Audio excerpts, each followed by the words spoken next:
Hello everyone, welcome to BST Pharmacy. I am Nikita Gupta, and as we started our subject Pharmacology, Unit 3rd, Chapter number 1, Drugs Acting on the Eyes. जैसा कि हमने start किया था हमारा subject pharmacology, इसकी 2 units हमने complete कर ली हैं, जिसके अंदर फर्स्ट पार्ट में हमने जनरल इंट्रोडक्शन को डिस्कस किया एंड देन हमने डिस्कस किया पीएनएस पर यानी कि पेरिफेरल नर्वस सिस्टम पर काम करने वाली ड्रग्स को। ठीक है, अब हम डिस्कस करेंगे इसके अंदर ड्रग्स एक्टिंग ऑन द आई, वो ड्रग्स जो कि आईज पर एक्शन देती हैं या आप कहेंगे आईज पर एक्शन वर्क करने वाली ड्रग्स। आईज पर कैसे काम करेंगी, या तो मियोसिस करेंगी, माइड्रियासिस करेंगी यानी कि आंखों की पुतलियों को बड़ा कर देगी, छोटा कर देगी, कोई इन्फेक्शन है तो उसको ट्रीट कर देगी, इंट्राओक्यूलर प्रेशर बढ़ रहा है तो उसको रिड्यूस कर देगी। ठीक है, तो इस तरीके से जो प्रॉब्लम्स होती हैं उनको सॉल्व करने के लिए जो ड्रग्स यूज की जाती हैं उनको बोलते हैं drugs acting on the eye. ठीक है, तो स्टार्ट करते हैं हमारा chapter number 3, drug acting on the eye. ठीक है, इसके अंदर देखेंगे कि सबसे पहली चीज होती है आपके माइटोटिक्स। ठीक है, मैंने वही बोला आपको कि या तो कुछ ड्रग्स होंगी जो कि क्या करेंगी, आंखों की पुतलियों को बड़ा कर देंगी, कुछ जो होंगी जो छोटा कर देंगी। ठीक है, तो यहाँ पर कुछ है जो मायोटिक एक्शन देगी, कुछ है जो माइड्रियाटिक एक्शन देगी। तो पहले बात करेंगे हम मायोटिक एक्शन के बारे में, फिर उन ड्रग्स के बारे में जो इस तरीके का मायोटिक एक्शन देंगी। ठीक है, उनको डिस्कस करेंगे एंड देन डिस्कस करेंगे सेकेंड एक्शन माइड्रियाटिक के बारे में। ठीक है, तो माइड्रियाटिक एक्शन क्या होगा, माइड्रियाटिक यानी कि डायलेटिंग आईज। ठीक है, क्या होता है, कौन कौन सी ड्रग्स होती है जो यहाँ पर माइड्रियाटिक एक्शन देती हैं, उनको डिस्कस करेंगे। ठीक है, और फिर उसके बाद हम फाइनली डिस्कस करेंगे एक पर्टिकुलर डिजीज है ग्लूकोमा, तो ग्लूकोमा क्या होता है और उसके ट्रीटमेंट के लिए कौन कौन सी ड्रग्स यहाँ पर दी जाती है। ठीक है, तो ओवरऑल 3 चीजें हमको यहाँ पर डिस्कस करनी है इसके अंदर, मायोटिक्स, माइड्रियाटिक्स और ग्लूकोमा ड्रग्स। क्लियर है? सबसे पहले बात करेंगे मायोटिक्स की। तो इसके अंदर देखो, इन 1917 टॉपिकल पिलोकार्पिन अलोन और combined with anticholinesterase were the standard anti-glaucoma drugs. These drugs that contract the pupil. They may be used in the treatment of glaucoma and accommodative esotropia and sometimes after a mydriatic examination.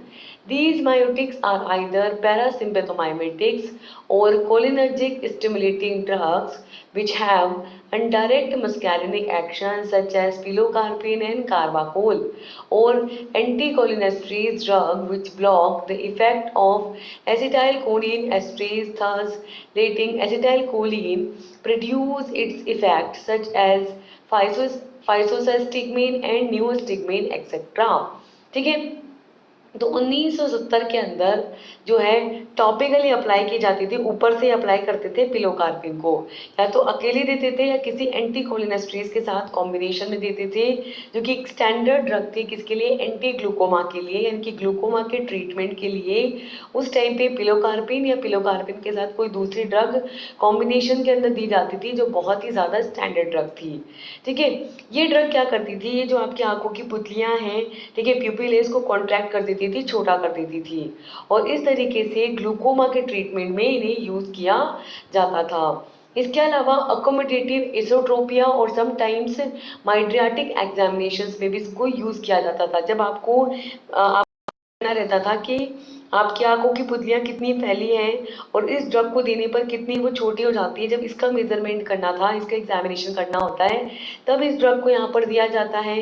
इसके अलावा ईसोट्रोपिया, ठीक है, ईसोट्रोपिया basically वो conditions होती हैं जिसके अंदर जो आपके ड्रग है, ठीक है, जब आप उसको अप्लाई करोगे, हाँ, तो ईसोट्रोपिया का मतलब क्या है कि जैसे जो आईज है जिसमें देखने में दिक्कत आ रही है, जैसे कि जो लोग होते हैं ना जिनकी ये दोनों आईज जो हैं वो यहाँ एकदम इसके सेंटर वाले पार्ट पे आ जाती है, तो उनको प्रॉपरली दिखता नहीं है।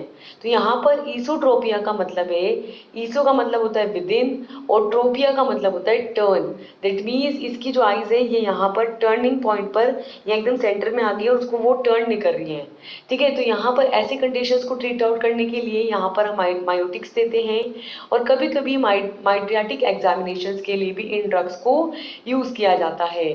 ठीक है, मायोटिक्स की बात करें तो miotics are either parasympathomimetics cholinergic stimulating drugs which have and direct muscarinic action such as pilocarpine or carbachol or anticholinesterase drug which block the effect of acetylcholinesterase, thus letting acetylcholine produce its effect such as physostigmine and neostigmine etc. ठीक है, तो यहाँ पर माइटोटिक्स जो होते हैं, माइटोटिक्स या तो आपके पैरासिम्पेथोमाइमेटिक ड्रग होते हैं, यानी कि कोलिनर्जिक ड्रग्स होंगी, या हम कह सकते हैं कोलिनर्जिक स्टिमुलेटिंग ड्रग्स होंगी जो कि डायरेक्टली मस्कैरिनिक एक्शन यहाँ पे प्रोड्यूस करेंगी, जैसे कि पिलोकार्पिन और कार्बाकोल।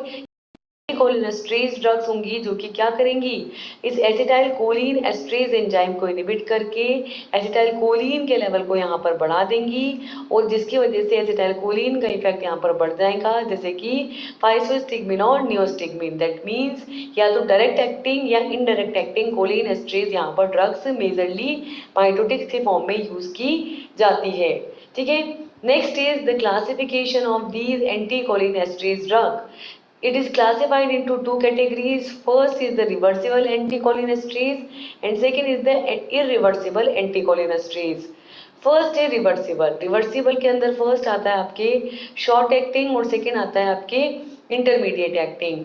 शॉर्ट एक्टिंग के अंदर आएंगे आपके अल्कोहल सच एज इड्रोफोनियम, और इंटरमीडिएट एक्टिंग के अंदर आएंगे आपके carbamate esters such as physostigmine, neostigmine, pyridostigmine और एम्बिनोनियम। ठीक है, सेकेंड होता है आपके इरिवर्सिबल एंटीकोलिनेस्ट्रेज, जिसके अंदर आते हैं आपके phosphate esters which are very stable covalent bonds. Example are echothiophate और आइसोफ्लोरोफेट। तो आपके दो क्लासेस में इसको डिवाइड किया गया है। फर्स्ट आपके रिवर्सिबल एंटीकोलिनेस्ट्रेज और सेकेंड होते हैं आपके इरिवर्सिबल एंटीकोलिनेस्ट्रेज। रिवर्सिबल जिनके एक्शन को रिवर्स किया जा सकता है, मतलब एंजाइम को इनहिबिट कर दिया तो वापस से एक्टिवेट भी कर सकते हैं, यानी कि रिवर्सिबल है। और सेकेंड होते हैं इरिवर्सिबल, यानी कि ये क्या करते हैं, यहाँ पर एक stable bond, stable covalent bond form कर लेते हैं, जिसकी वजह से इनका एक्शन जो होता है इरिवर्सिबल होता है। रिवर्सिबल को दो क्लासेस में डिवाइड किया है, शॉर्ट एक्टिंग और इंटरमीडिएट एक्टिंग। शॉर्ट एक्टिंग के अंदर आते हैं आपके अल्कोहल सच एज इड्रोफोनियम, और इंटरमीडिएट के अंदर आते हैं आपके कार्बामेट एस्टर्स। ठीक है, इंटरमीडिएट के अंदर ड्रग्स आएंगी फाइसोस्टिग्मिन, नियोस्टिग्मिन, पाइरिडोस्टिग्मिन और एम्बोनियम। ठीक है, सेकेंड होती है आपकी इरिवर्सिबल एंटीकोलिनेस्ट्रेज, जिसके अंदर आते हैं आपके फॉस्फेट एस्टर्स, और इसमें ड्रग आएंगे आपके इकोथायोफेट और आइसोफ्लोरोफेट। क्लियर है। नेक्स्ट अगर हम इसको नियोस्टिग्मिन को डिटेल में यहाँ पर देखें तो आपकी ड्रग है नियोस्टिग्मिन। ठीक है, नियोस्टिग्मिन की बात करें तो neostigmine is an cholinesterase inhibitor which is use in the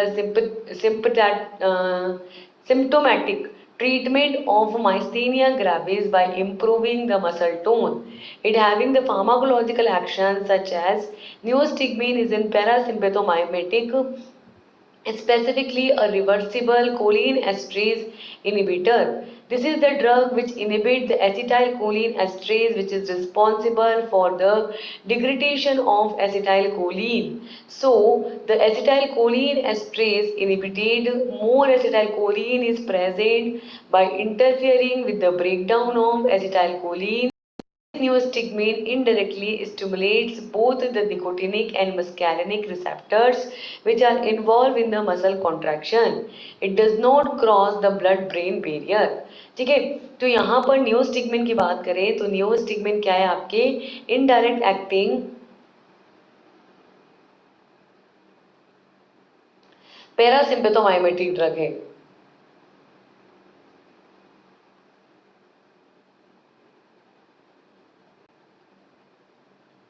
ठीक है, अब कैसी है इनडायरेक्ट एक्टिंग। तो इनडायरेक्ट एक्टिंग है यानी कि क्या करती है, इनडायरेक्टली एसिटाइल कोलिन के लेवल को बढ़ाती है। कैसे, जो एंजाइम है आपका कोलिन एस्ट्रेज, जो कि क्या करता है यहाँ पे एसिटाइल कोलिन का डिग्रेडेशन करता है। क्या करता है, इस एसिटाइल कोलिन का डिग्रेडेशन करता है, इसको एसिटाइल और कोलिन के अंदर ये तोड़ देता है। तो इसका क्या करता है, ये यहाँ पर इस एसिटाइल कोलिन का इस डिग्रेडेशन को ये इनहिबिट कर देता है, और इनहिबिट करके एसिटाइल कोलिन के लेवल को यहाँ पे बढ़ा देता है, जिसकी वजह से इनडायरेक्टली जो है पैरासिम्पैथोमाइमेटिक एक्शन देखने को मिलता है। और इस तरीके से यहाँ पर मसल टोन को इम्प्रूव करके माइस्थीनिया ग्रेविस के सिम्टोमेटिक ट्रीटमेंट में इसको यूज किया जाता है। ठीक है, नेक्स्ट है इसके फार्माकोलॉजिकल एक्शन। फार्माकोलॉजिकल एक्शन के अंदर है कि जो नियोस्टिकमिन है आपकी, ये एक पैरासिम्पैथोमाइमेटिक ड्रग है, यानी कि पैरासिम्पैथेटिक नर्वस सिस्टम की मिमिक्री करती है और स्पेसिफिकली एक रिवर्सिबल कोलिन एस्ट्रेज इनहिबिटर है, यानी कि वापिस से इसके एक्शन को रिवर्स किया जा सकता है। रिवर्सिबल कोलिन एस्ट्रेज इनहिबिटर ये होती है। ये जो ड्रग है ये क्या करती है, आपके एसिटाइल कोलिन एस्ट्रेज एंजाइम को इनहिबिट कर देती है, जो कि किसके लिए रिस्पॉन्सिबल है, जो कि आपके एसिटाइल कोलिन के डिग्रेडेशन के लिए रिस्पॉन्सिबल होता है। यानी कि ये एंजाइम आपके एसिटाइल कोलिन को एसिटाइल प्लस कोलिन के अंदर डिग्रेड कर देता है और इस एंजाइम को इनहिबिट करके आपके एसिटाइल कोलिन का लेवल यहाँ पर बढ़ जाता है। तो जब आप यहाँ पर एसिटाइल कोलिन एस्ट्रेज एंजाइम को इनहिबिट करते हो तो आपके एसिटाइल कोलिन इसमें जो प्रेजेंट है वो उसका कंसंट्रेशन यहाँ पे बढ़ जाता है और इस तरीके से एसिटाइल कोलिन का ब्रेकडाउन जो है वो यहाँ पर इंटरफेयर होता है। ठीक है, यहाँ पर जो आपका नियोस्टिकमिन है वो इनडायरेक्टली निकोटिनिक और मस्कैरिनिक रिसेप्टर्स को स्टिमुलेट करता है, जो कि मसल कॉन्ट्रैक्शन के अंदर इन्वॉल्व होता है और ये क्या करता है, आपके ब्लड ब्रेन बैरियर को क्रॉस नहीं करता है। ठीक है, इस वजह से इसका ब्रेन पर कोई भी एक्शन देखने को नहीं मिलता। तो इनडायरेक्टली क्या करेगा, आपके निकोटिनिक और मस्कैरिनिक रिसेप्टर्स को स्टिमुलेट करेगा और मसल कॉन्ट्रैक्शन में पार्टिसिपेट करेगा। क्लियर है? तो इस तरीके से इसको कहाँ यूज किया जाएगा, तो नेक्स्ट है इसके इंडिकेशंस या इसके यूजेस। यूजेस के अंदर फर्स्ट आता है आपके माइटोटिक्स, माइस्थेनिया ग्रेविस, और थर्ड है muscle relaxant which is a reversible of non depolarizing muscle relaxant. ठीक है, तो इसके यूजेस की बात करें तो ये इसको यूज किया जाता है किसके अंदर, माइटोटिक्स के अंदर, यानी कि जो आपकी आंखों की पुतलियां हैं उसको क्या करेगा, ये कॉन्स्ट्रिक्ट करेगा। सेकेंड, माइस्थेनिया ग्रेविस को ट्रीट करने के लिए यूज करेंगे और थर्ड, ये जो आईज के आपके मसल्स हैं उनको रिलैक्स करेगा और रिलैक्स करके नॉन डीपोलराइजिंग मसल रिलैक्सेंट का जो इफेक्ट है उसको उल्टा कर देगा, रिवर्स कर देगा। ठीक है, तो यहाँ पर नॉन डीपोलराइजिंग, ठीक है, नॉन डीपोलराइजिंग जो मसल्स होती हैं उनके जो रिलैक्सेशन है उसको ये क्या करता है, रिवर्स कर देता है। क्लियर है? नेक्स्ट है इसके कॉन्ट्रा इंडिकेशंस। कॉन्ट्रा इंडिकेशंस के अंदर है कि contraindicated in the patients with the known hypersensitivity to the drug because of the presence of the bromide ion. It should not be used in the patients with the previous history of reaction of bromides. So it is contraindicated in the patients with the peritonitis or mechanical obstruction of the intestinal and urinary tract. ठीक है, तो यहाँ पर contraindicate करती है किसके अंदर, तो वो पेशेंट जिनके अंदर जो ड्रग की हाइपर सेंसिटिविटी, हमें पता है कि इन पेशेंट्स को अगर आप दोगे तो उनकी बॉडी में हाइपर सेंसिटिविटी हो जाएगी। उन पेशेंट्स के केस में ये कॉन्ट्राइंडिकेट है, यानी कि उनको ये नहीं देनी है, क्योंकि यहाँ पर ब्रोमाइड आयन जो है वो प्रेजेंट होते हैं, इसलिए इनको उन पेशेंट को नहीं दिया जाता जिनके अंदर ब्रोमाइड्स की हिस्ट्री रही होती है। मतलब कि देखो, ये हमेशा सॉल्ट फॉर्म में होती है। ठीक है, तो जो सॉल्ट फॉर्म है आपके इन ड्रग्स की, जो सॉल्ट फॉर्म है उसके अंदर आप इसको जब देंगे स्पेशली ब्रोमाइड के सॉल्ट की फॉर्म में, तो अगर किसी के पेशेंट की बॉडी में ब्रोमाइड्स की वजह से कोई भी रिएक्शन देखने को मिलती है या हाइपर सेंसिटिविटी वो शो करता है, तो उस केस में हम वहां पर आपके जो है इस ड्रग को नहीं देंगे। ठीक है, ये जो आप और किसके अंदर कॉन्ट्राइंडिकेशन करती है, वो पेशेंट जिनको क्या है, पेरिटोनाइटिस है, यानी कि उनकी जो पेरिटोनियल कैविटी है उसमें क्या है, आइटिस यानी इन्फ्लामेशन।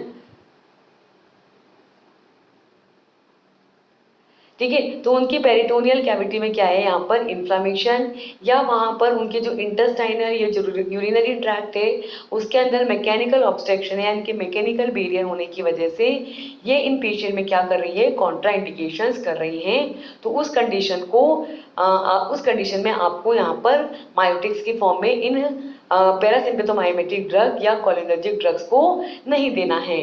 क्लियर हो गई बात? ये सारी बात हुई आपके माइटोटिक्स की। अब हम बात करेंगे नेक्स्ट सेकेंड माइड्रियाटिक्स की।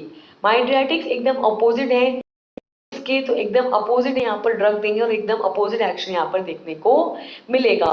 तो सेकेंड है हमारे माइड्रियाटिक्स। माइड्रियाटिक्स के अंदर देखेंगे कि ये जो माइड्रियाटिक्स हैं, ठीक है, तो माइड्रियाटिक्स से हम क्या समझते हैं कि वो ड्रग्स जो कि क्या करेंगी, आपकी आंखों की पुतलियों को डायलेट कर देंगी, बढ़ा देंगी, फैला देंगी, ठीक है, उनको क्या बोलते हैं, हम माइड्रियाटिक्स बोलते हैं। क्लियर? तो माइड्रियाटिक्स क्या होती है, देखो, माइड्रियाटिक्स are the types of medicine that make up the pupil of the eye dilate, that is open up. These mydriatics also tend to relax the focusing muscles of the eye, which means that the blurred vision is a common side effect. The commonly used mydriatics comprises two groups of drug. First is parasympatholytics and second is sympathomimetics. Parasympatholytics, which causes the pupillary dilation and paralysis, accommodation by rendering the sphincter, pupillae and ciliary muscles insensitive to acetylcholine. And second is sympathomimetics, which imitate or potentiate the action of adrenaline and produce pupillary dilation but causes no cyclopegia. Thus, these drugs potentiate the action of parasympatholytic drugs. Most mydriatic reach their maximum effect by 30 to 60 minutes, although in children and people with the deeply pigmented iriditis this may take longer.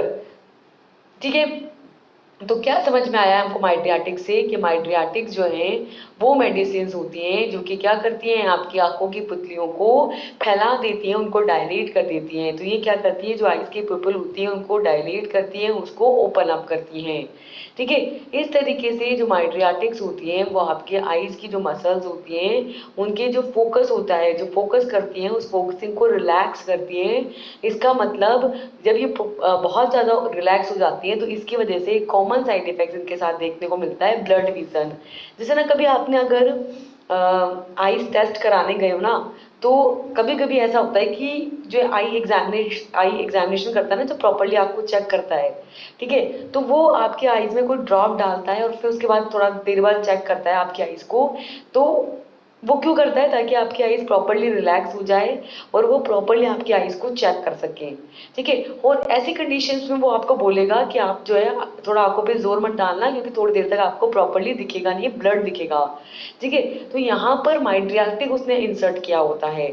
तो माइड्रियाटिक्स क्या करते हैं, इन आंखों की muscles को relax कर देते और इस वजह से यहाँ पर ब्लड विजन देखने को मिलता है। जो कॉमनली माइड्रियाटिक्स होते हैं उनको दो ग्रुप्स के अंदर डिवाइड किया है। एक तो होते हैं आपके पैरासिम्पैथोलाइटिक्स और सेकंड होते हैं आपके सिम्पैथोमाइमेटिक्स। ठीक है, ध्यान दो कि आपकी जो मियोटिक ड्रग्स थी, ठीक है, आपके पहले क्या देखी थी हमने, मियोटिक ड्रग्स, तो जो मियोसिस कर रही थी उनमें हमने क्या दी थी, हमने पैरासिम्पैथोमाइमेटिक्स दी थी। ठीक है, यानी या हम कह सकते हैं कॉलिनर्जिक ड्रग्स दी थी। तो अब वो ड्रग्स देंगे जो उन कॉलिनर्जिक्स के अपोजिट एक्शन देती होगी, यानी कि एंटी कॉलिनर्जिक्स, या हम कह सकते हैं पैरासिम्पैथोलाइटिक्स। और इसके अपोजिट एक्शन क्या देती हैं, पैरासिम्पैथोमाइमेटिक्स भी उसके अपोजिट एक्शन देती हैं। तो हम दे सकते हैं पैरासिम्पैथोमाइमेटिक्स। तो दो क्लासेस के हम ड्रग दे सकते हैं यहाँ पर, पैरासिम्पैथोलाइटिक्स और सिम्पैथोमाइमेटिक्स। पैरासिम्पैथोमाइमेटिक्स क्या करेंगे, ये तो सिंपैथेटिक नर्वस सिस्टम की मिमिक्री करेंगे और आपके एड्रेनलिन के लेवल को बढ़ाएंगे, और पैरासिम्पैथेटिक जो होंगे वो क्या करेंगे, एसिटाइलकोलिन के लेवल को कम करेंगे और जो सिम्पैथोलाइटिक एक्शन है उसको इनहिबिट करेंगे। ठीक है, तो पैरासिम्पैथोलाइटिक्स क्या होते हैं, these drugs causes pupillary dilation and paralysis and accommodation. ठीक है, तो ये क्या करते हैं, आपकी पिपल्स को डायलेट कर देते हैं और उनका पैरालिसिस करवा सकते हैं। ठीक है, उनका अकोमोडेशन कर सकते हैं, मतलब यहाँ पर पैरालिसिस हो सकता है। और आपके जो स्फिंक्टर्स हैं, पीपल के जो स्फिंक्टर्स हैं वो यहाँ पर ऐसे कैसे ही रह जाएंगे, सीलियरी मसल जो है वो इनसेंसिटिव हो जाएंगी, किसकी वजह से, एसिटाइलकोलिन की कमी की वजह से, क्योंकि पैरासिम्पैथोलाइटिक्स क्या करेंगे, इस एसिटाइलकोलिन का ब्रेक डाउन कर देंगे। ठीक है, और इसके फॉर्म में हम दे सकते हैं जैसे कि एट्रोपिन दे सकते हैं पैरासिम्पैथोलाइटिक के फॉर्म में, जो कि क्या करेंगे, एसिटाइलकोलिन के लिए हमारी जो आईज है उसको इनसेंसिटिव बना देंगी और यहाँ पर एसिटाइलकोलिन का एक्शन देखने को नहीं नहीं मिलेगा, जिसकी वजह से आपकी स्फिंक्टर की जो पिपलाई है वो एज इट इज रह जाएगी, ciliary muscles as it is रह जाएंगी और आपकी जो आईज है वो थोड़े टाइम के लिए डायलेट बनी रहेगी और उसमें पैरालिसिस भी हो सकता है। ठीक है। सेकेंड होती है आपके सिंपैथोमाइमेटिक्स। ये जो ड्रग होती है ये क्या करती है, आपके एड्रेनलिन के जो एक्शन है उसको पोटेंशिएट करती है या इमिटेट करती है, मतलब कि एड्रेनलिन जो है उसका एक्शन यहाँ पर प्रोड्यूस करती है, एड्रेनलिन के एक्शन को बढ़ा देती है, जिसकी वजह से आपकी पिपल्स डायलेट हो जाती है, लेकिन यहाँ पर साइक्लोप्लेजिया नहीं होता है। तो इस तरीके से ये जो ड्रग्स होती है ये आपके पैरासिम्पेथोलाइटिक जो ड्रग है, ठीक है, तो इस तरीके से ये ड्रग जो है आपके पैरासिम्पेथोलाइटिक ड्रग्स के एक्शन को बढ़ा देती हैं और मोस्टली ये जो माइड्रियाटिक्स होती हैं ये 30 से 60 मिनट में, यानी कि आधे घंटे से 1 घंटे तक के टाइम पीरियड के अंदर अपना मैक्सिमम इफेक्ट यहाँ पर करती हैं। और तो ये जो चिल्ड्रन हैं, बच्चे हैं और जो पीपल हैं उनके अंदर डीपली पिगमेंटेड यहाँ पर देखने को मिलता है, जो कि कई बहुत लंबे टाइम तक देखने को गहरा पिगमेंट यहाँ पर देखने को मिलता है। ठीक है। Next is the classification. So next is the classification of mydriatic, which is classified into the 4 classes. First is anticholinergics, second is adrenergics, third is general anesthetics and fourth is the local anesthetics. Anticholinergics या हम इसको बोल सकते हैं parasympatholytics.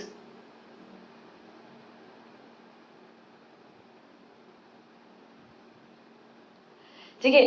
Second होते हैं आपके एड्रेनर्जिक्स या आप इसको बोल सकते हो सिंपैथोमाइमेटिक्स।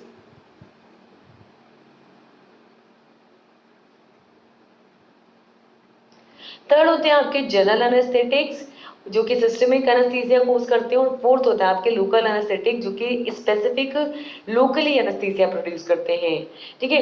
तो एंटीकोलिनर्जिक्स तो क्या करेंगे, एसिटाइलकोलिन के एक्शन को अपोज करेंगे, यानी कि एसिटाइलकोलिन का डिग्रेडेशन करवाएंगे। इसके अंदर ड्रग आती हैं आपके एट्रोपिन, साइक्लोपेंटोलेट और ट्रोपिकामाइड। ठीक है। सेकेंड होते हैं आपके एड्रेनर्जिक ड्रग जो कि सिंपैथोमाइमेटिक एक्शन प्रोड्यूस करते हैं, यानी कि सिंपैथेटिक नर्वस सिस्टम की मिमिक्री करते हैं। ये ड्रग होती है आपके एड्रेनलिन, एफ्रेडिन और फिनाइलेफ्रिन। थर्ड आपकी ड्रग होती है जनरल एनेस्थेटिक जो कि सिस्टमिक एनेस्थीसिया कोज करती हैं। इसके अंदर आती है आपके ईथर और हेलोथेन। और फोर्थ होती है आपके लोकल एनेस्थेटिक्स जो कि लोकली अप्लाई कर की जाती है और लोकली एक्शन देती है, लोकली एनेस्थीसिया प्रोड्यूस करती है। इसके अंदर आपकी ड्रग आती है कोकेन। क्लियर है। इसके अंदर अगर हम फर्स्टली बात करें एट्रोपिन के बारे में, तो एट्रोपिन के बारे में देखो कि atropine is an prescription medicine which is used to treat the symptoms of low heart rate that is bradycardia, reduce salivation and bronchial secretions before the surgery और as an antidote for the overdose of cholinergic drug और mushroom poisoning. This atropine may be used to alone and with the other medications. ठीक है। तो atropine क्या है, आपके atropine एक prescription medicine है। ठीक है। प्रिस्क्रिप्शन से ही दी जाएगी, बिना प्रिस्क्रिप्शन के नहीं दी जाएगी। ठीक है। तो ये एट्रोपिन आपकी एक प्रिस्क्रिप्शन मेडिसिन होती है जो कि आपकी जब लो हार्ट रेट है यानी कि ब्रेडिकार्डिया की कंडीशन है उसके सिम्टम्स को ट्रीट करने के लिए यूज की जाती है। सलाइवेशन को, एक्सेस सलाइवा सिक्रीशन हो रहा है उसको रिड्यूस करती है, उसको कम करती है, यानी कि ड्राई माउथ करती है। थर्ड, ब्रोंकियल सिक्रीशन या ब्रोंक्यूल्स के अंदर जो म्यूकोसा सिक्रीट हो रहा है उस म्यूकोसल सिक्रीशन को कम करती है सर्जरीज की कंडीशंस में। और जब कोलिनर्जिक ड्रग्स का ओवरडोज हो जाता है, पॉइजनिंग हो जाती है, तो उसको उसके एक्शन को रिवर्स करने के लिए एंटीडोट का काम करती है। और इन द लास्ट है कि मशरूम पॉइजनिंग की जाती है, जब मशरूम एक्सेस में ले लेते हैं और उसकी पॉइजनिंग हो जाती है तो उसके लिए भी एट्रोपिन एज एन ट्रीटमेंट वहां पर दिया जाता है। इस एट्रोपिन को अलोन भी दे सकते हैं, अकेले भी दे सकते हैं और अदर मेडिकेशंस के साथ कॉम्बिनेशन में भी दिया जा सकता है। ठीक है। नेक्स्ट है फार्माकोलॉजिकल एक्शंस ऑफ एट्रोपिन। ये एट्रोपिन क्या एक्शन हमारे यहाँ पर प्रोड्यूस करेंगी। So this atropine binds to and inhibits the muscarinic acetylcholine receptors which competitively blocking the effects of acetylcholine and other choline esters. It acts as reversible non-specific antagonist of muscarinic receptors which is showing affinity for the M1, M2, M3, M4 and M5 receptor subtypes. These atropines antagonize the effect of acetylcholine on the tissues innervated by postganglionic cholinergic nerves such as smooth muscles, cardiac tissues, exocrine gland and the central nervous system. Also, it acts in less innervated smooth muscles that responds to endogenous acetylcholine.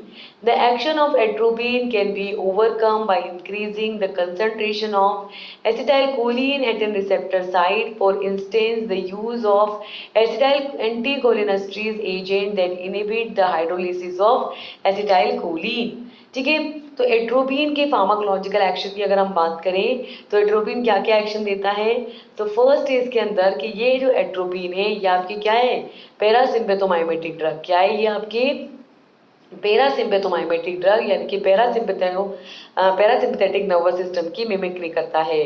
तो ये क्या करता है, acetylcholine receptors पर bind होकर के उनको inhibit कर देता है। और स्पेशली जो एसिटाइलकोलिन में भी जो कोलिनर्जिक रिसेप्टर्स होते हैं वो दो टाइप के होते हैं, एनएम और एनएन, ठीक है, यानी कि मस्कैरिनिक और निकोटिनिक रिसेप्टर्स। तो जो आपके मस्कैरिनिक रिसेप्टर्स होते हैं उनके साथ बाइंड होकर के उनको इनहिबिट करता है और कॉम्पिटिटिवली ब्लॉक कर देता है। इस एसिटाइलकोलिन के इफेक्ट को कॉम्पिटिटिवली कंपीट करके ब्लॉक कर देता है और आपके जो अदर कोलिन एस्टर्स हैं, एसिटाइलकोलिन और इसी तरीके के जो अदर कोलिन एस्टर्स होते हैं उनके इफेक्ट्स को यहाँ पर कंपीट करके ब्लॉक कर देता है। इस तरीके से ये यहाँ पर रिवर्सिबल नॉन स्पेसिफिक एंटागोनिस्ट का काम करता है, यानी कि मस्कैरिनिक रिसेप्टर जो होता है उन पर बाइंड होकर के रिवर्सिबल नॉन स्पेसिफिक एंटागोनिस्ट का काम करता है, स्पेसिफिक नहीं नॉन स्पेसिफिक एंटागोनिस्ट का, ठीक है, जिसका एक्शन हमें स्पेसिफाइड नहीं है। और ये क्या करता है, यहाँ पर एफिनिटी शो करता है किसके साथ, M1, M2, M3, M4 और M5 जो रिसेप्टर्स है उनके साथ एफिनिटी शो करता है, उनके साथ बाइंडिंग कैपेसिटी शो करता है, ठीक है। इस तरीके से जो आपके एट्रोपिन होता है, ये जो एट्रोपिन है ये आपके एसिटाइलकोलिन का जो इफेक्ट है आपके टिश्यूज पर उसको एंटागोनाइज कर देता है। और ये आपके जो एंटागोनिस्टिक इफेक्ट है ये यहाँ पर इनोवेट होता है किसके हेल्प से, पोस्ट गैंग्लियोनिक कोलिनर्जिक नर्व्स जो होती हैं आपकी पोस्ट गैंग्लियोनिक कोलिनर्जिक नर्व्स जो होती है उनके थ्रू ये जो एक्शन है ये इनर्वेट होता है। और इस इनर्वेटेड एक्शन को यहाँ पे क्या करता है एट्रोपिन, एंटागोनाइज कर देता है। तो इस तरीके से आपके smooth muscles, cardiac tissues, exocrine gland और सेंट्रल नर्वस सिस्टम यानी कि CNS के ऊपर जो है ये अपना एक्शन प्रोड्यूस करता है। और जब ये यहाँ पर काम करता है तो यहाँ पर लेस अमाउंट में स्मूथ मसल्स के ऊपर एक्शन देखने को मिलता है, जिसके रिस्पॉन्स में एंडोजीनियस मतलब जब ये काम करता है तो स्मूथ मसल्स के ऊपर जो एंडोजीनियस यानी कि बॉडी के ही अंदर प्रेजेंट एसिटाइलकोलिन है उसका जो रिस्पॉन्स आना चाहिए था वो यहाँ पर इनोवेट हो जाता है, कम हो जाता है, रिड्यूस हो जाता है। तो इस तरीके से एट्रोपिन का जो एक्शन है, ठीक है, उसको हम कैसे ओवरकम कर सकते हैं। अगर एट्रोपिन का एक्शन ज्यादा हो जाए, पैरासिम्पेथोलाइटिक एक्शन ज्यादा हो जाए तो क्या करोगे, सिंपल सी बात है एसिटाइलकोलिन के लेवल को बढ़ा दो, ठीक है। तो यहाँ पर एसिटाइलकोलिन की कंसंट्रेशन को इंक्रीज करके हम एट्रोपिन के एक्शन को सप्रेस कर सकते हैं रिसेप्टर साइट्स पर, ठीक है। तो इस तरीके से जैसे आपके एंटीकोलिनेस्ट्रेज एजेंट जो कि एसिटाइलकोलिन का हाइड्रोलिसिस करते हैं, ठीक है, कि हाइड्रोलिसिस को इनहिबिट करते हैं, ठीक है, तो उस केस में उनको दे दो, ये क्या करेंगे एसिटाइलकोलिन के लेवल को बढ़ा देंगे और आपका जो एक्शन आ रहा है एट्रोपिन का वो यहाँ पर ओवरकम हो जाएगा। क्लियर है ये चीज। तो इस तरीके से एट्रोपिन यहाँ पर अपना एक्शन प्रोड्यूस करता है।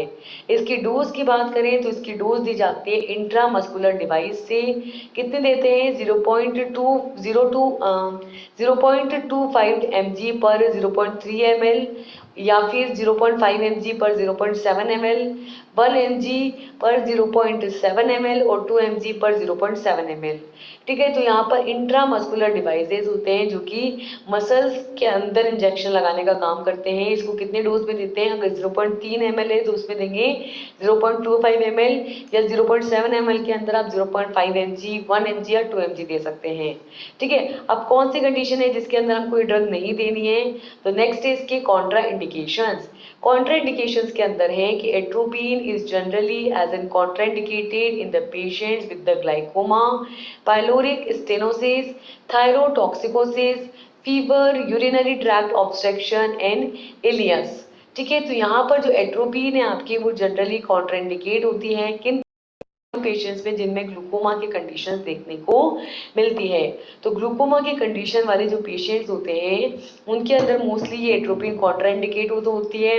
इसके अलावा पाइलोरिक स्टेनोसिस की कंडीशन में, थायरोटॉक्सिकोसिस की कंडीशन में, फीवर यानी बुखार की कंडीशन में, यूरिनरी ट्रैक्ट ऑब्स्ट्रक्शन यानी यूटीआई में इंफेक्शन हो रहा है, ऑब्स्ट्रक्शन हो रहा है तब, और इलियम, ठीक है, इलियस की कंडीशन में। तो ये वो सारी कंडीशंस हैं जिसके अंदर एट्रोपिन जो रहती है पेशेंट के अंदर कॉन्ट्रा इंडिकेट करती हैं।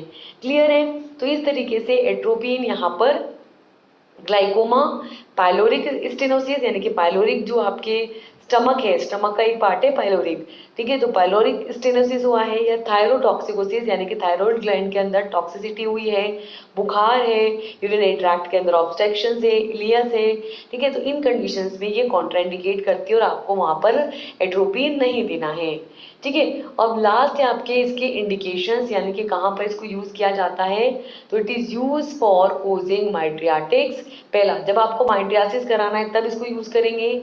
सेकेंड है atropine is indicated for the treatment of poisoning by the susceptible organophosphorus nerve agent having anticholinesterase activity as well as organophosphorus or carbamate insecticides in the adults and pediatric patients who having weighing more than 41 kg, that means 90 pounds, and anti-sialogy when the reduction of secretions of the respiratory tract are needed. And fourth is it is used to prevent the vagal stimulation prior to procedures in and prolonged cardiac arrest. ठीक है, indications की बात करें तो इसको किस conditions में देंगे। फर्स्ट, जब आपको माइट्रियासिस कोर्स कराना है। सेकंड, एट्रोपिन जो है यहाँ पर यूजफुल होता है जब आपने अगर कोई ऑर्गेनोफॉस्फोरस कंपाउंड जो कि यहाँ पर कोलिनर्जिक एक्शन देता है, या हम कह सकते हैं पैरासिम्पैथोमाइमेटिक एक्शन देता है, उसको बहुत एक्सेस में ले लिया है या उसकी पॉइजनिंग हो गई है, तो उसको उसके एंटीडोट के फॉर्म में उसके एक्शन को अपोज करने के लिए एट्रोपिन दिया जाता है। ठीक है, वो ड्रग्स जिनकी एंटीकोलिनेस्ट्रेज एक्टिविटी होती है यानी कि एंटीकोलिनेस्ट्रेज एंजाइम को इनहिबिट करके एसिटाइल कोलिन के लेवल को जो बहुत ज़्यादा बढ़ा देती हैं। ठीक है, दैट मीन्स ऑर्गेनोफॉस्फेट या कार्बामेट इंसेक्टिसाइड्स की जब एडल्ट्स के अंदर या पेडियाट्रिक पेशेंट्स के अंदर यानी कि बच्चों के अंदर जिनका वेट 41 केजी से ज़्यादा है, 41 किलो से ज़्यादा है, उनके अंदर अगर इनकी पॉइजनिंग हो जाए तो उसको ट्रीट करने के लिए एट्रोपिन यहाँ पर दिया जाता है। ठीक है, थर्ड होते हैं आपके एंटी सियालोगी। ठीक है, ये वो कंडीशन है जिसमें क्या होता है आपकी रेस्पिरेटरी ट्रैक्ट के सिक्रीशंस को रिड्यूस करने की जरूरत है, यानी कि बहुत ज्यादा रेस्पिरेटरी ट्रैक्ट बहुत ज्यादा म्यूकस सिक्रीट हो रहा है जिसकी वजह से रेस्पिरेटरी ट्रैक्ट आपका छोटा हो गया, सांस लेने में दिक्कत आ रही है, तो यहाँ पर एंटीसियालोगी के फॉर्म में इसको दिया जाता है, जो कि क्या करता है रेस्पिरेटरी ट्रैक्ट के सिक्रेशन को रिड्यूस करके इसके रेस्पिरेटरी ट्रैक्ट को बड़ा बनाता है और इजीली रेस्पिरेशन करने में हेल्पफुल होता है। फोर्थ है it is use to prevent the vagal stimulation, यानी कि जो माइंड ब्रेन से निकलती है आपके वेगस नर्व, तो उस वेगल स्टिमुलेशन को ये प्रिवेंट करता है। ठीक है, प्रायर टू प्रोसीजर्स, और जो कार्डियक अरेस्ट होता है उस कार्डियक अरेस्ट की कंडीशन को प्रोलॉन्ग करता है, लंबा करता है। तो यहाँ पर वेगल स्टिमुलेशन को प्रिवेंट करके कार्डियक अरेस्ट को ये प्रोलॉन्ग करता है। क्लियर है? नेक्स्ट है आपके third part, drugs which are use in the glaucoma. वो ड्रग्स जो कि ग्लाइकोमा के ट्रीटमेंट के लिए यूज की जाती है। तो पहले तो इसमें देखेंगे कि ग्लाइकोमा होता क्या है और फिर देखेंगे कि इस ग्लाइकोमा को कैसे ट्रीट आउट किया जाता है। So next is drugs which are acting on the glaucoma, या वो ड्रग्स जिन्हें हम ग्लूकोमा के ट्रीटमेंट के लिए यूज कर सकते हैं। ठीक है, सो ड्रग्स यूज इन ग्लाइकोमा के अंदर सबसे पहले ये समझो कि ग्लाइकोमा होता क्या है। So glaucoma is in group of disease which is characterized by a progressive form of optic nerve damage. ठीक है, ग्लाइकोमा वो डिजीज कंडीशन है जिसके अंदर जो आपकी ऑप्टिक नर्व्स होती हैं, आईज के अंदर ऑप्टिक नर्व्स होती है ना, तो वो कंटिन्यूसली यहाँ पर डैमेज होती जाती है, और उसकी कंटिन्यूसली डैमेज होने की जो कंडीशंस हैं उसको बोलते हैं हम यहाँ पर ग्लाइकोमा। ठीक है, there is a topical drugs for the glaucoma are classified into 5 categories. First is the beta adrenergic blockers. Second is the alpha adrenergic agonist. Third is the prostaglandins analogs. Fourth is carbonic acid inhibitors and fifth is myotics. ठीक है, तो यहाँ पर glaucoma के अंदर topically applied होने वाली, topically used होने वाली जो ड्रग्स हैं उनको 5 मेजर कैटेगरीज में डिवाइड किया गया है। फर्स्ट है आपके बीटा एड्रेनर्जिक ब्लॉकर, यानी कि वो ड्रग जो कि बीटा रिसेप्टर्स पर बाइंड होकर के उनको ब्लॉक करके अपना एक्शन देती हैं। इसके अंदर आती है आपके टिमोलोल, बिटोक्सोलोल, लीवोब्यूटेनॉल और कार्डिलियोल। ठीक है, सेकेंड होती है आपके अल्फा एड्रेनर्जिक एगोनिस्ट।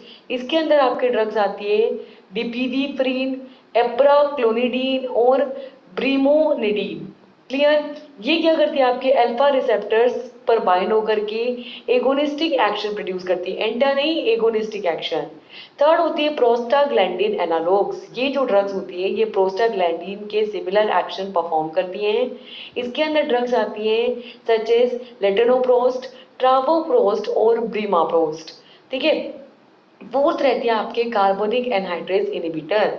ये वो क्लास है जो कि कार्बोनिक एनहाइड्राइज एंजाइम को बाइंड करके, ठीक है, उसकी उसकी जो बाइंडिंग होती है जिस रिसेप्टर पर, उस एंजाइम को इनहिबिट करके अपना एक्शन प्रोड्यूस करती हैं। ये ड्रग है डोरोंजो और ब्रिंजोलामाइड। ठीक है, और फिफ्थ है आपके मायोटिक्स जो कि मायोटिक एक्शन प्रोड्यूस करती हैं, जैसे कि अपन ने पहले भी देखा था। मायोटिक्स के अंदर क्या आती हैं आपके पैरासिम्पेथोमाइमेटिक्स। तो इसके अंदर ड्रग्स आएंगी जैसे कि पिलोकार्पिन, फाइसोस्टिग्मिन और इकोथायोफेट। ठीक है, तो ये वो सारी ड्रग्स हैं जो कि ग्लाइकोमा के ट्रीटमेंट के अंदर अलग अलग मैकेनिज्म के थ्रू अपना एक्शन देती हैं।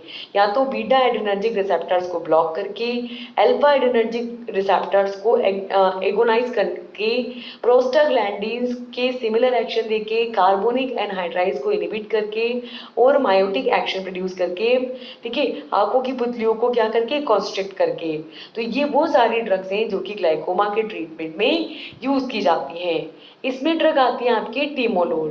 टिमोलोल की बात करें तो timolol is a non selective beta adrenergic blocker which is used in the treatment of elevated intraocular pressure in the ocular hypertension or open angle glaucoma.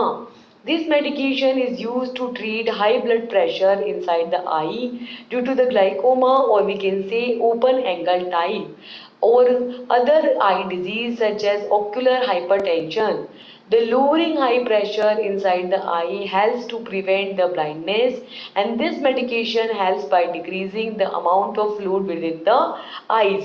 So क्या बोल रहे हैं कि जो टीमोलोल है आपके, ये टीमोलोल एक non selective beta adrenergic blocker drug है। मतलब कि नॉन सेलेक्टिव है। नॉन सेलेक्टिव मतलब कि इसको पता नहीं है कि एड्रेनर्जिक की कौन से रिसेप्टर पे बाइंड होना है, अल्फा पे या बीटा पर।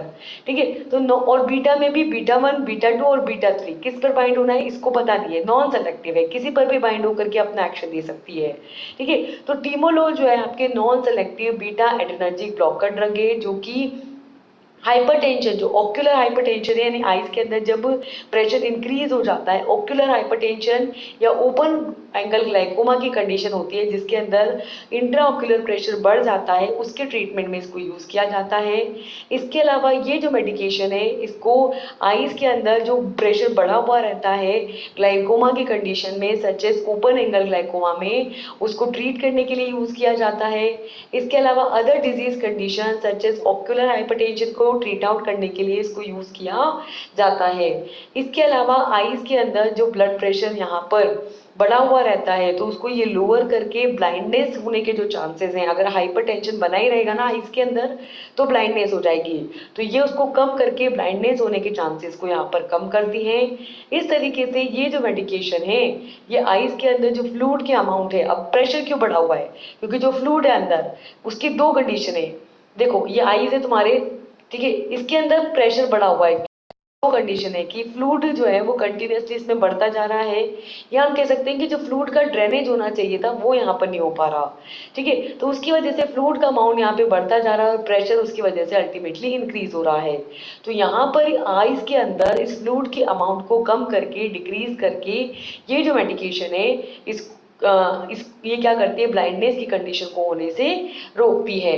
ठीक है, इसके फार्माकोलॉजिकल एक्शन की बात करें तो टिमोलोल के फार्माकोलॉजिकल एक्शन के अंदर है कि this timolol binds to the beta adrenergic receptors and block the endogenous adrenergic stimulation which prevents the production of aqueous humour and lowers the ocular pressure inside the eyes. तो ये जो timolol होती है ये आपके बीटा एड्रेनर्जिक रिसेप्टर्स पर bind होकर के जो एड्रेनर्जिक स्टिमुलेशन है उस एड्रेनर्जिक स्टिमुलेशन को ब्लॉक कर देती है और ब्लॉक करके एक्वस ह्यूमर के प्रोडक्शन को प्रिवेंट करती है, उसको रोकती है और आइस के अंदर जो ऑक्यूलर प्रेशर यहाँ पे जनरेट हो रहा है उसको कम करके आइस को ग्लाइकोमा की कंडीशन को ट्रीट करती है।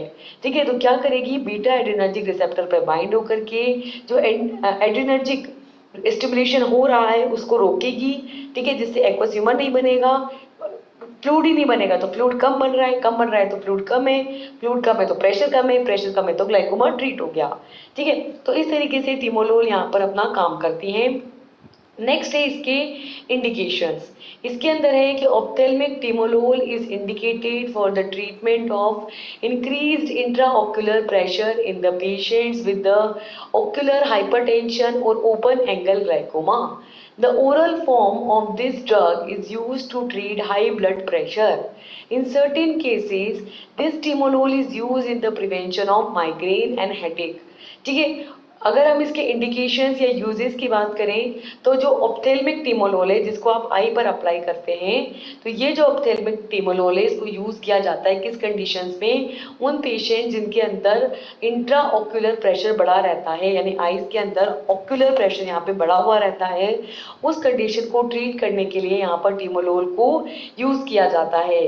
तो इस तरीके से यहाँ पर आइज के अंदर जो ऑक्यूलर हाइपरटेंशन है उसको ट्रीट करने के लिए, ओपन एंगल ग्लाइकोमा की कंडीशन को ट्रीट करने के लिए यहाँ पर टिमोलोल को यूज किया जाता है। इस ड्रग को ओरली दिया जाता है, ओरल रूट के थ्रू दिया जाता है, किस कंडीशन को ट्रीट करने के लिए, हाई ब्लड प्रेशर को ट्रीट करने के लिए। ठीक है, कुछ केसेस होते हैं जिसके अंदर टिमोलोल को जो है माइग्रेन या सिर दर्द हो रहा है, हेडेक हो रहा है, तो उसको रोकने के लिए, उसको प्रिवेंट करने के लिए भी दिया जाता है। ठीक है, नेक्स्ट इज कॉन्ट्राइंडिकेशन। अच्छा, ये माइग्रेन वाली वो कंडीशन है, जैसे आपने सुना होगा कि बहुत सारे बोलते हैं कि मैम नंबर तो, आंखों का नंबर तो नहीं है, मतलब आई साइड फिर भी सिर दर्द होता रहता है, इससे सिर दर्द का चश्मा लगाया है। ये वही कंडीशन है जिसके अंदर इंट्राऑक्यूलर टेंशन बढ़ जाने की वजह से सिर दर्द हो रहा है, माइग्रेन हो रहा है, तो वहां पे वो स्पेक्स लगाते हैं जो नंबर के नहीं होते, लेकिन सिर्फ हम बोलते हैं कि माइग्रेन के लिए लगा रहे हैं। ठीक है, तो वहां पे माइग्रेन को भी ठीक करता है कौन, ये टिमोलोल। ठीक है, कौन सी कंडीशंस है जिसमें नहीं देना है, कॉन्ट्राइंडिकेटेड कंडीशंस है, तो इसके अंदर फर्स्ट है over active thyroid gland, second diabetes, third lower blood glucose level, fourth myasthenia gravis and skeletal muscle disorder, fifth a complete heart block, six partial heart block, seventh sinus bradycardia. ठीक है, तो Contra indications क्या कर रही है, ये क्या side effects दे रही है, तो ये जो है ओवर एक्टिव, जब थायराइड, जिसकी किसी की बॉडी में थायराइड ग्लैंड ज्यादा एक्टिव हो रही है तो उसको नहीं देना है, जिनको डायबिटीज है उनको नहीं देना है, जिनका ब्लड प्रेशर बहुत कम है, क्योंकि ये ब्लड प्रेशर को कम करती है ना, तो जिनका ऑलरेडी ब्लड प्रेशर कम है उनको नहीं देना है, माइस्थेनिया ग्रेविस कंडीशन है तो उसको नहीं देना है। ठीक है, जो हम ऑलरेडी डिस्कस कर चुके हैं, जो कि एक स्केलेटल मसल डिसऑर्डर है, ऑटो इम्यून डिजीज है, उस कंडीशंस में नहीं देना है, जिनका कंप्लीटली हार्ट ब्लॉक हो रखा है उनको नहीं देना है, या पार्शियल भी हो रखा है उनको नहीं देना है, और साइनस ब्रेडिकार्डिया यानी कि जिनकी हार्ट रेट पहले ही कम है उनको नहीं देना है। ठीक है, तो ये वो पर्टिकुलर कंडीशंस है जिसके अंदर हमको वहां पर इस ड्रग को नहीं देना है। ठीक है, कौन कौन सी, थायराइड ग्लैंड की over activity, diabetes, low blood glucose level, myasthenia gravis, complete और partial heart block and sinus bradycardia. ठीक है, तो इसी के साथ हमारा कंप्लीट होता है ये चैप्टर, और कंप्लीट होती है ये यूनिट। इसके अंदर हमको डिस्कस करना था आइस के ऊपर काम करने वाली ड्रग्स, जिसके अंदर हमने 3 क्लासेस को डिस्कस किया। वो ड्रग्स जो कि मियोसिस करती है, वो ड्रग्स जो कि माइट्रियासिस कोज करती है, और वो ड्रग्स जो कि ग्लाइकोमा के ट्रीटमेंट में यूज की जाती हैं। ठीक है, और इसके अंदर हमने क्लासिफिकेशन और एक स्पेसिफिक जो इसकी प्रो ड्रग्स थी, पोटेंट ड्रग्स है, उनको हमने यहाँ पर डिस्कस किया है। तो इसी के साथ ये लेक्चर होता है हमारे यहाँ पर कंप्लीट। अब हम मिलेंगे नेक्स्ट लेक्चर में एक नए टॉपिक के साथ। Till then, thank you and all the best. Bye bye.